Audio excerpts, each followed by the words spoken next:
Honourable members, it's a resumption of debate, and on the committee report from Human and Social Development and Special Programs Committee. Before we rose for tea break, I recognized, although I didn't indicate to them, there were 3 hands. Honorable Dr. Jessica Bwira from Malawi, Honorable Mutwangwa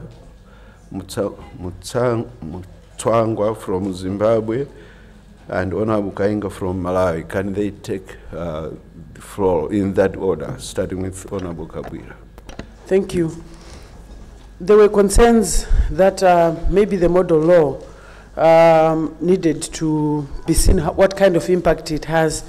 I would like to say that a model law has characteristics of treaties, international law. It also contains normative standards that should guide states. The SADC-PF developed it so that it serves as a guidance to national legislators.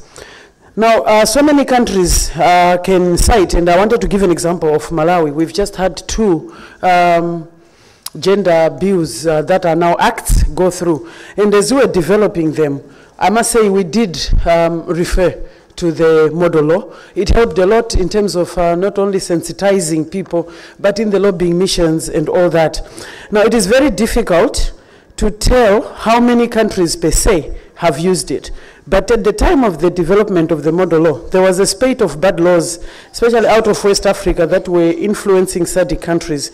The fact that fewer SADC countries developed criminal provisions for HIV/AIDS may be telling that it became a source of knowledge. I think the other inputs that we've seen, we must say as a committee, I think they're quite noted. And what we must emphasize is that the report is a summary of a very robust debate, which includes some of the issues that are surfacing here. And as for the epidemic update on how far we are going, I think that will be considered and it will be shared in due course. I just wanted also to add that the issue of decriminalization, I think what is very clear is that when you look at whether we should decriminalize or not decriminalize, what comes up is that when you criminalize, it's the women who end up disadvantaged because some of them go in order to be tested when they are expecting. So they end up knowing, the chances of them knowing that they are positive are mostly for the women. And as a result, they end up being accused of having spread the disease. And with the problem we have of access to justice, in our countries, in many countries, crisis in health, we need to be very careful. In other words, research is showing that criminalizing disadvantages those who are vulnerable in communities, majority of whom are actually women. And the other thing that has come out in this committee is that when we talk about reducing infection, one of the key things that we need to be very careful is to make sure that whatever we do, the law must encourage people to go for testing rather than discourage them. And criminalizing tends to discourage people from going to test. And we all know that we can't win this fight if people don't go for testing.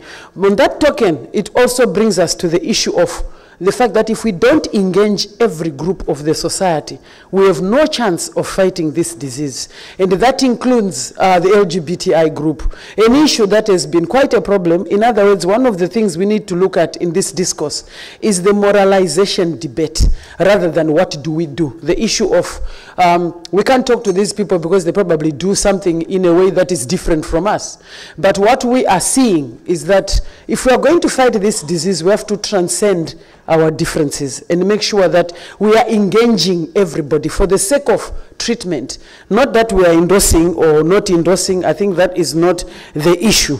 Now, finally, I think the issue of our data, it being disaggregated, I think it's a very, very key thing. We need to make sure that when we are presenting these, the data we've got, it is disaggregated.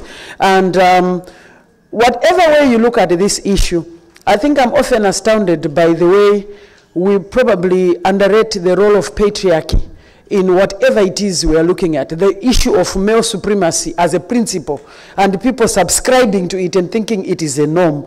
Because as long as that is subscribed to, then women will not stop being looked at as objects or as be it sex objects or young people in society, or people who are there to complement someone, not people who are there in their own right.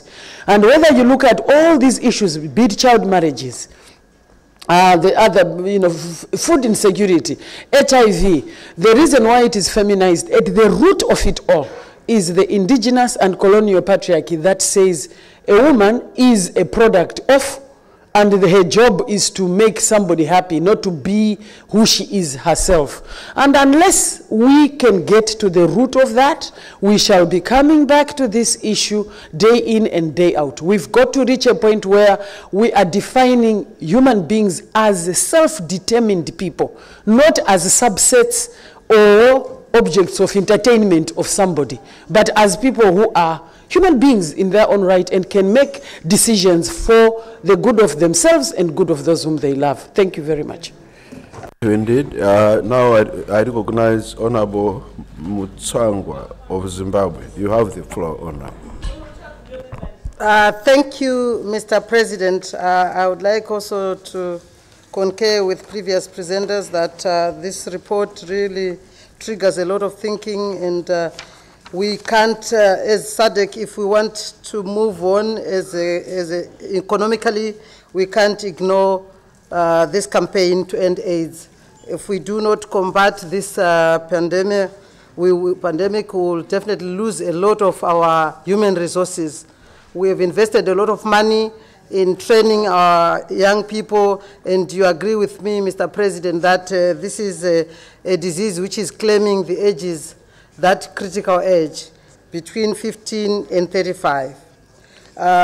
We also have seen how serious it is in both our countries, and a lot of research has been done.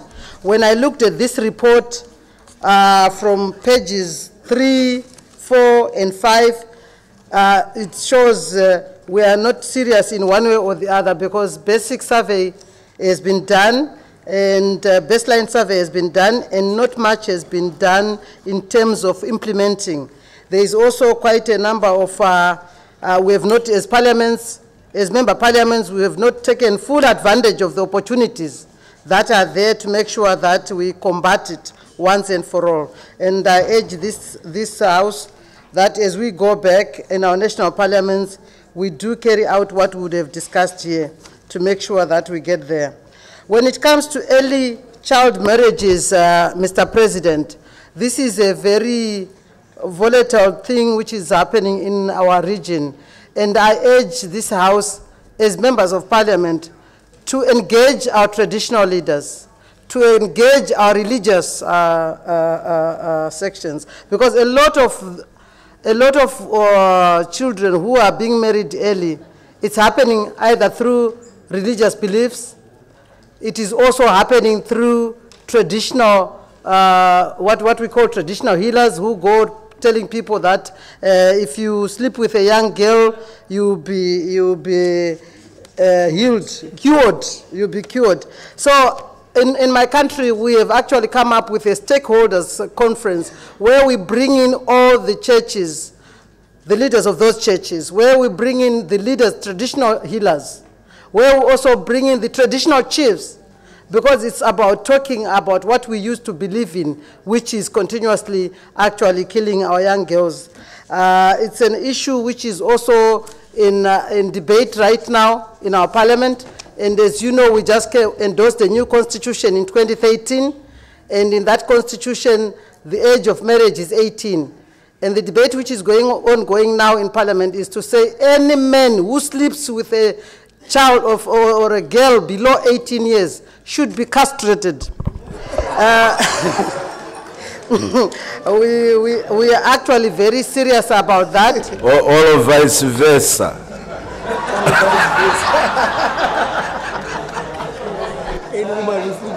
Can you continue, Honorable Member?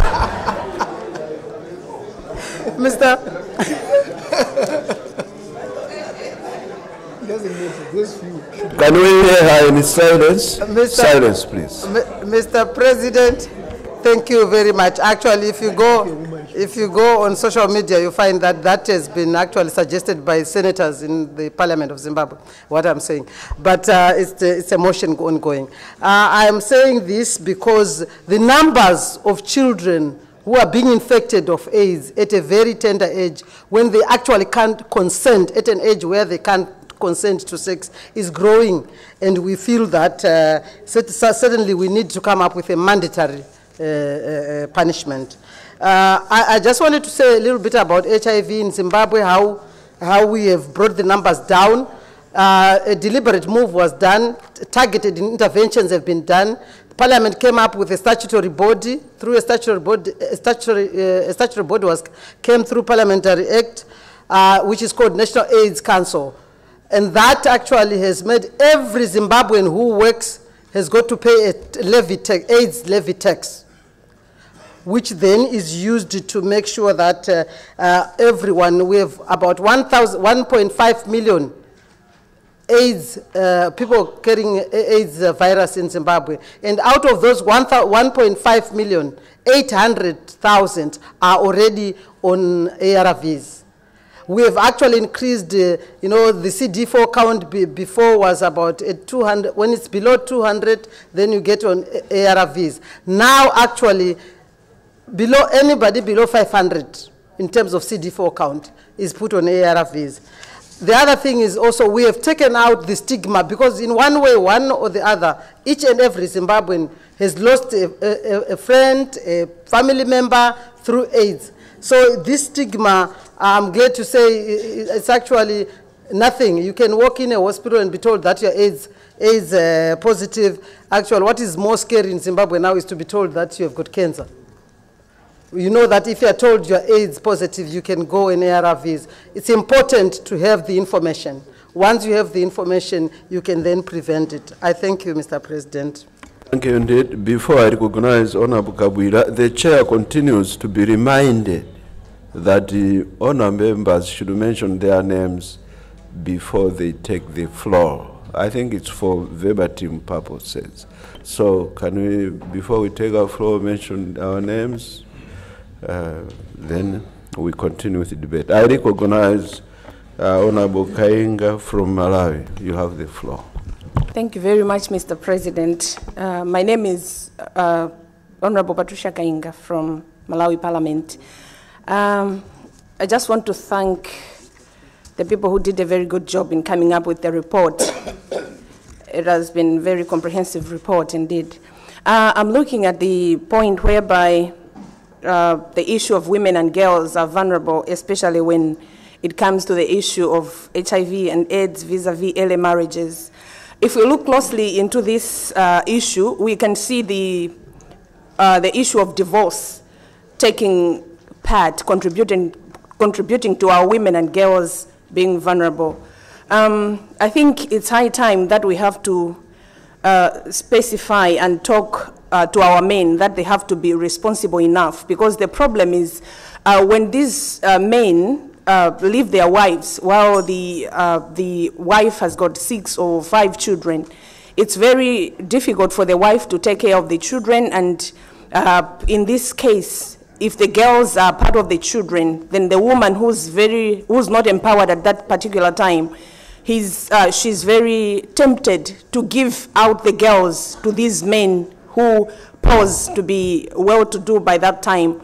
So I think men have to be responsible in the sense that they are the ones who are marrying these young girls. They are the ones who are raping our girls. So I think this forum should help us to secure our girls and to secure these women. Men have to take full responsibility of staying with their wives and taking full responsibility of taking care of their children, because women cannot afford. And if we can look closely into this, we see the female-headed households being vulnerable and being at a high risk of this HIV, AIDS, and the early marriages, because these women cannot fully take care of their children who are girls in this context. Thank you, Mr. President.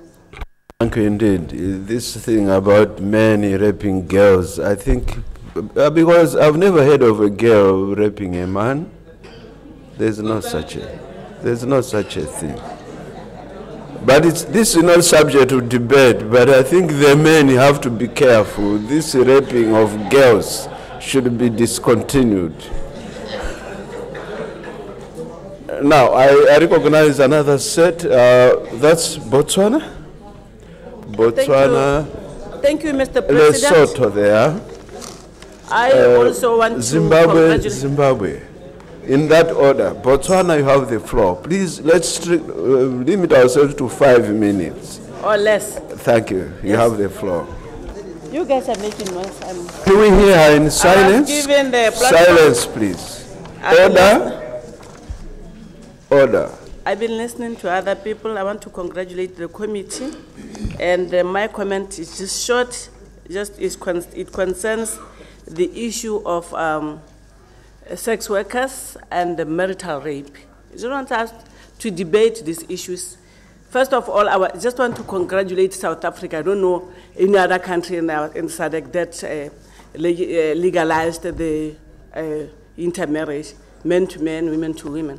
I don't know. I only know South Africa, where even our Namibia, because one of our people, I don't know whether it's true, is that Namibia, that I'm sure of South Africa, because our people came to South Africa and get married. And the issue of sex workers is also a burning issue, especially in my country. We did not legalize it. I'm wondering whether, because the committee mentioned it in their report, that these people are also vulnerable. I want you, SADC parliamentarians, to share with us, because now I'm the sole debater of this issue of legalizing sex work, because it's where we can then see and know where they are, because in other countries they do have brothels where you can go and know where they are and give them whatever, like HIV, ARVs and so forth. And the issue of marital rape, I'm wondering, in Africa, men are head of families and they are head of everything. If they want what they want anytime, as a woman, even if you don't like, you have to give that man what he wants, the man what he wants. And we are arguing that men are arguing that why, because we have paid lobola and everything, that we can then, when I ask something from my wife, that it is called rape. So I want us as men and women of SADC to debate these issues, because really there are many issues that we cannot control AIDS, HIV/AIDS if we don't look into these critical issues, marital rape and sex workers legislation. Because if we can't, then we are not going anywhere. Thank you very much. It's just a question, and ask my colleagues to maybe share with me if they indeed legalized, they have legalized the sex workers and lesbian and gays and marital rape. Thank you very much. It's just a question, maybe for debate in another day or today. Thank you.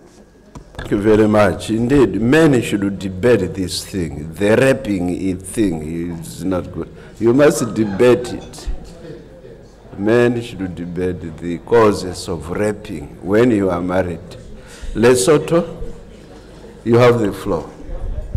Thank you, Mr. President. My name is Kosimakwa from Lesotho. So I have a question about paragraph C, page 3 of 9. And my question is about the people who are lesbians, gays, bisexuals, etc., etc. So those people are there in our communities. So actually, they know that they are not protected when it comes to their sexual activities. So those people are afraid to come up front to express their concerns about or for HIV and AIDS protection, HIV and AIDS infection protection. So how are those groups of people going to be approached so that they can come up front to express their concerns. Thank you. Very much. I recognize Zimbabwe. Honorable, yes, Senator, you are Senator from Zimbabwe. Yes. You mention your full name so that the verbatim can capture you. Okay. You have the floor. Thank you, Mr. President. My name is Tambuzani Mohadi, a senator from Zimbabwe. Mr. President, I just want to add my voice to the debate which is on. Mr. President, this is an issue, this is a thorny issue when we are talking about children and their early marriages. Because you find that in our country, even though we have a constitution which says that there is no child who is going to get married at below the age of 18. But you find that we have people in the rural areas who have not, who do not know what the constitution has. And as a result, that the implementation of the constitution is not taking place. And we have a lot of work to do as legislators, because we have to go and educate those people down there so that they also know about the problem of these early marriages. And as we say, we can really say in Zimbabwe we have a constitution, but practically it is still happening. What do we do? And we also have got an issue which I wanted to talk about, the implementation of this constitution, because it has to be implemented. And you'll find that even though we are saying that we castrate people, how many people have been imprisoned for getting married to early marriages? The sentences are sometimes very poor. So a person is given community work. You go and work at schools where those children are. You are with them on daily basis, and where are we leading to? It's a cause of concern. Mr. President, in Zimbabwe, we talked about human trafficking. A bill has sailed through Parliament on women on trafficking. And when we talk about human trafficking, we are talking about women and their children. And you find that these children and the women, especially, let me say, if I can take you a bit on the yesterday issue, when we talk about poverty and hunger, the women are the mostly affected people who will go migrating, looking for food everywhere with these children. And at the end of the day, these women are very vulnerable to HIV and AIDS, because they will allow to anything that can give them something, whether it is shelter, meanwhile they are migrating, or whether it is in source of food, they will just agree to anything. And we mustn't take this issue as just a simple thing. It is very serious, and as SADC, we have to put our heads together and come out with a final way how best we can tackle this issue. Mr. President, recently in Zimbabwe, I'm in the committee, the thematic committee on HIV and AIDS. We had a delegation which came from Uganda. They wanted to see how we are going on with our HIV and AIDS program. They were very impressed, because you will find that Uganda was one of the first countries which had a very high prevalence of HIV and AIDS. With the time, they managed to heal it, not to heal it per se, it had to come down. But as of now, it has arisen. The reason being what? It's also happening in many countries I know. You find that these rural people, they will go for testing, they have found that they are HIV positive, and they are given medication. When given that medication, they end up, when they finish it, they find that now I'm okay, I can no more take any other medication because I'm okay now. And then they go on infecting other people. And when they come back to the hospital, they are, after they have absconded taking those tablets, we find that the cure now is no more there. And some of these people are affected by distances from the clinics. We find that they have to walk long distances to the clinics. And as a result, if a person thinks of going to the hospital, having to take a distance of maybe 10 to 15 kilometers every month, they end up not going to the hospital. And as a result, the pandemic is shooting up again. And that's why I said that we have to look at this issue as a very serious issue, because most of our people are going to die. While we have all the notes and everything with us, and we are not taking any measures to control this disease. Thank you, Mr. President. Honorable Senator, Honorable Tofa from Zimbabwe, you have 5 minutes. After that, it will be South Africa. I think the House should be moving towards winding up on this debate on this report, so that we proceed with other business.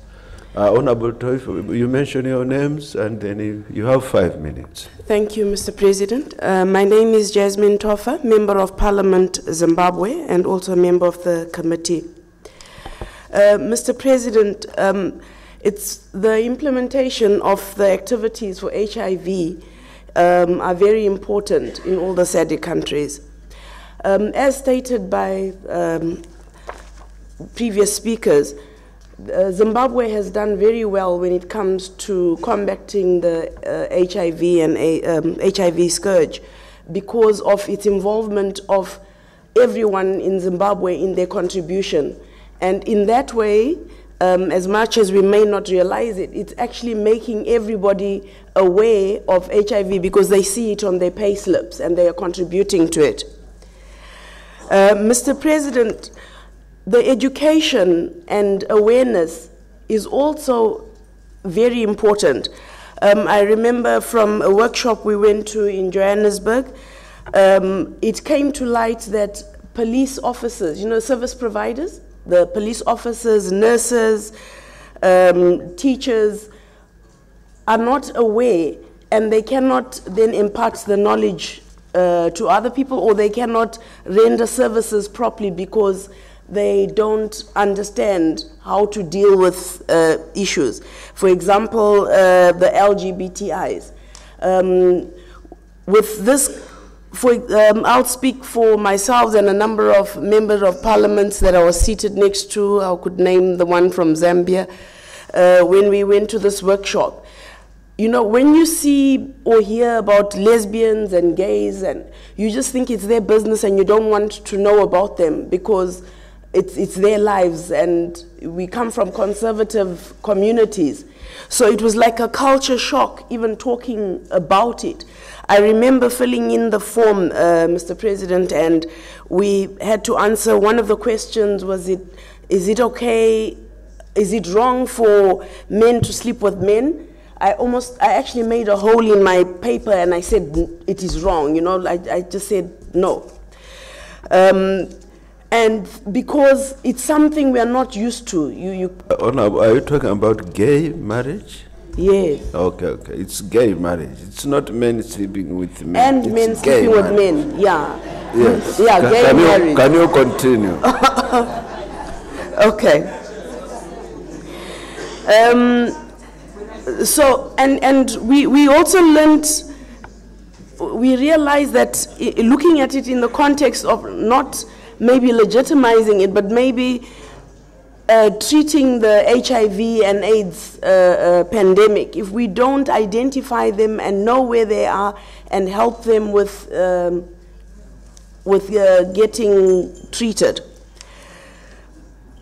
I think it's education in that sphere is very important.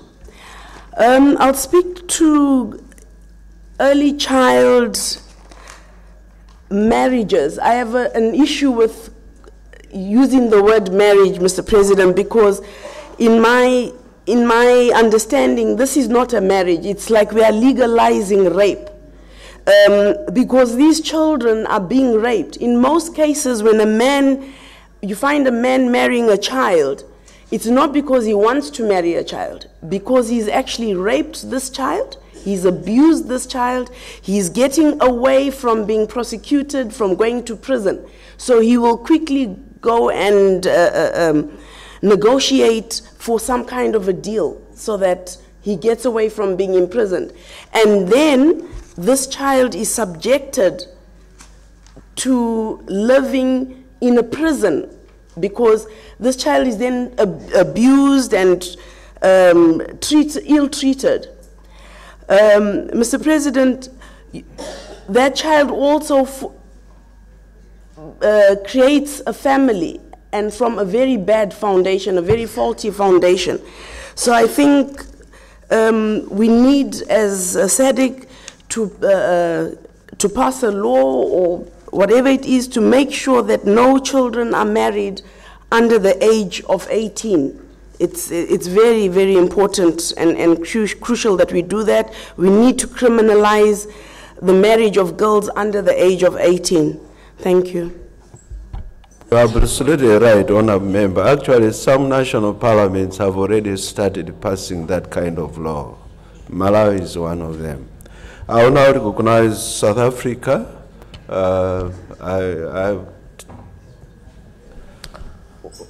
Thank you. What is that? Namibia. After South Africa, then Namibia, I think that's the last set. We have to progress. We have to continue with our business. South Africa, you have 5 minutes. Thank you very much, Mr. President. Having listened to many speakers, it may seem that men are in fact in the dark with regard to the things that have been said here that are done by men. And in fact, men are not.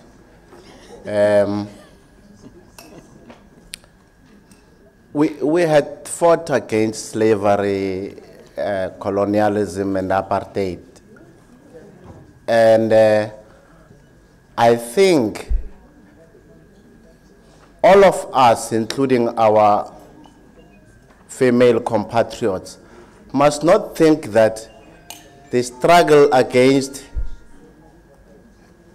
Mr. President, the struggle against patriarchy and the struggle for gender equality is a struggle that must be waged by women alone, unless it is seen as a narrow feminist struggle against men because they are men. The struggle for the rights of women is actually and fundamentally a human rights struggle, and it must take progressive men. And let's just take a detour. You see, in South Africa, it took progressive whites to jettison their own rights that otherwise law would have given them only by reason that they are white, to fight for the struggle for the liberation of the majority of the black people or the African people. That's what it took in this country. And it was not fashionable, it was strange for Afrikaners and some other whites to join us in the struggle. But they were ahead of their times. We need men who must also be ahead of their times, who must not feel threatened that when you confer rights to women to be in parliament, to be managers, to fight against feminization of poverty and all of the ills that are visited upon women historically. We must not feel threatened as men, because somewhere in the fullness of time, whether it's by 2063 or far beyond, we must arrive at an equal society, a non-racial society, where there is gender equality. And you're not going to arrive there because women have fought that struggle. It's because human beings, progressive human beings, male, female, had fought that struggle. So the point I'm making here is that because in terms of our responsibility to lead society and make laws, we must work with our female compatriots, change the laws that we think are still oppressive, not oppress people because of their race, because of their gender, because of their sexual orientation, all of these things that are considered to be backward, those must be fought against. The things that people are observing that men are doing to women or to children, their own children, is beastly, and I think we must fight against this. Thank you, Mr. President. Indeed, that's a very brilliant contribution. We'll now end up with Namibia. Namibia.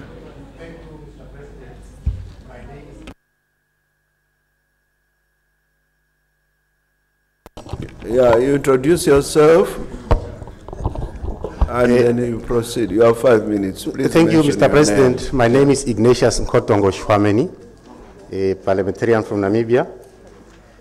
My words actually have been taken up by the last speaker from the Parliament of South Africa, but I still have a couple of things to say. I must also join in commending the members of the committee for having come up with this thought-provoking report, which gives us a direction as to where we must move to in terms of the decriminalization, not to legislate specifically against HIV/AIDS. Whilst the report is quite comprehensive, I would still urge that part of the things that we need to do is that of men and women taking each other's hands and not seeing each other as standing on opposite, in opposite camps, this one's fighting for their rights and this one's defending their rights. But since it is a human rights struggle, and since HIV/AIDS and the need to cure it is a must for our societies, we need to say collectively, as men and women, we are in the struggle to prevent AIDS, to end AIDS, and to cure those ones that are currently infected. To that effect, I'm seeing in the report, they've made quite good recommendations, but I would still like that we have missed the element of treatment.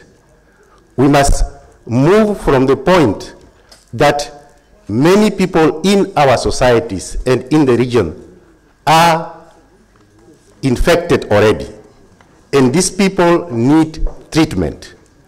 We cannot be hiding anymore that these people do not need treatment. They need treatment and they need it as urgently as possible. So one of the recommendations that I would have included in this report is to call upon our governments to make ARVs available throughout all our nations so that people and lives can be extended and people can be saved. It's very much important in this regard that we call upon our government to mobilize own resources. I see that we have relied on the African continent. Most countries have relied on this PRIPFA from the United States for funding and all this kind of thing.